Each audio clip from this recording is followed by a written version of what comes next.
Ray Getz is the co-owner of Heavenly Blue Honeysuckle orchards near Birch Hills, Saskatchewan. Right now he's harvesting the blue honeysuckle fruit crop, which is also known as haskap. The company started several years ago when Getz told his friend Hamish about the haskap berry. Graham is now his business partner. He was telling me about this berry that they were working with at the University of Saskatchewan, and he said it's a really great berry. And then some of the test stuff that they'd done there, they had made a gelato out of it. Well, I tasted that gelato, and it was the best product, ice cream type product I'd ever had in my life. And then they started explaining about the health benefits of it. Graham discovered that haskap has more than double the antioxidants of blueberries. They also appear to aid mental health and physical fitness. There's a product in here called quercetin, which will actually give you 30 to 40% more mitochondria in your cells. So when you have more mitochondria in your cells, it will give you that much more stamina. Haskap is a hardy crop which can tolerate up to 7 degrees of frost with no significant yield loss. Of course, this is an important trait in the unpredictable prairie climate. Graham says the various haskap varieties are known for their rapid growth. These ones grow about 2 feet a year. This is only this is its third season, this plant right here. And it'll grow about 6 feet high, and it likes to go straight up. The Siberians like to grow quite high. The other ones that you see in behind here, they like to sprawl out quite a bit more, so they'll maybe top out about 4 feet, 5 feet. As you've probably noticed, the harvester being operated by Graham's business partner, Ray Getz, is a lot different from the typical combines used by most of their neighbors.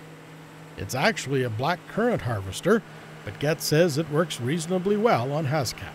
Well, these two wings here, they go within like an inch of the ground, and they bring the tree in, and this bar in the front separates the tree. As it goes in, there's these lateral bars here that they tip the tree on both sides. They tip it over.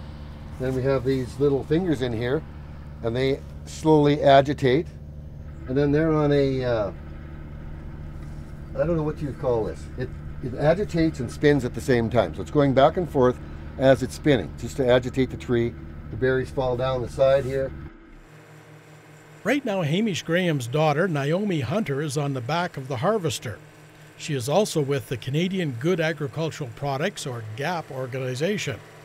Her job is to make sure all the Canadian food safe handling rules are followed. Haskap is a soft-skinned fruit, so it's important for the machine to handle it gently. Drops onto a conveyor inside the machine, gently comes up, a little conveyor belt that moves all the way up, and then drops into a conveyor that's in this blue piece here, comes rolling towards us. There's a blower attached to the top of the machine that blows off all the leaves, twigs, and bits of dirt and things that you don't want in your fruit when you get to the supermarket. Hunter takes a variety of precautions to make sure the berries are handled safely during the harvest. Once I get on this machine, I keep an extra pair of fitness runners that have never touched the ground. So I put those on, a lab coat, hairnet, and gloves after having sterilized my hands, and then I don't touch the ground again.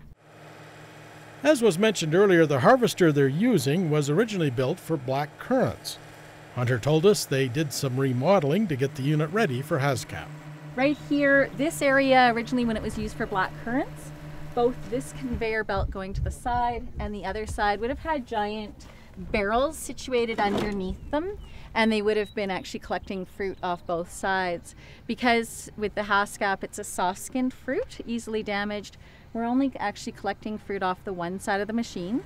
We use this as our gear up and safety area as well for our extra trays when we run out. They do 2 passes over the haskap rows with the harvester to make sure they pick up as many berries as possible. Hunter says they can give a customer first or second pass berries if they have a preference.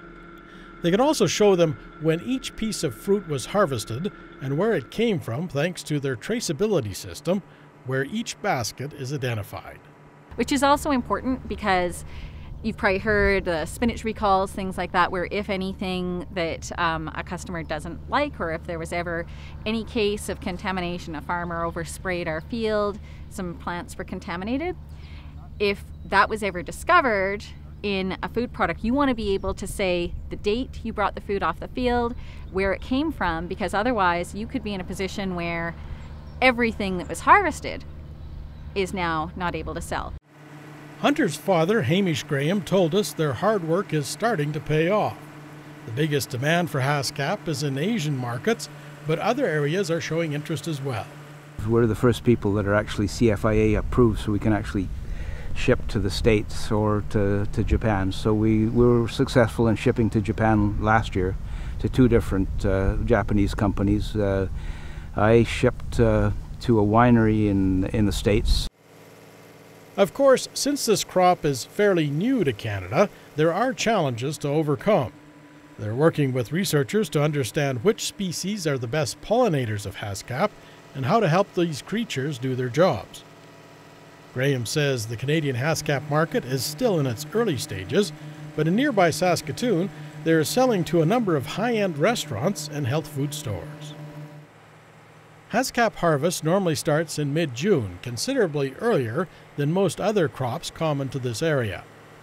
At the time of our visit, Graham told us their haskap operation covered about 50 acres and 42,000 plants.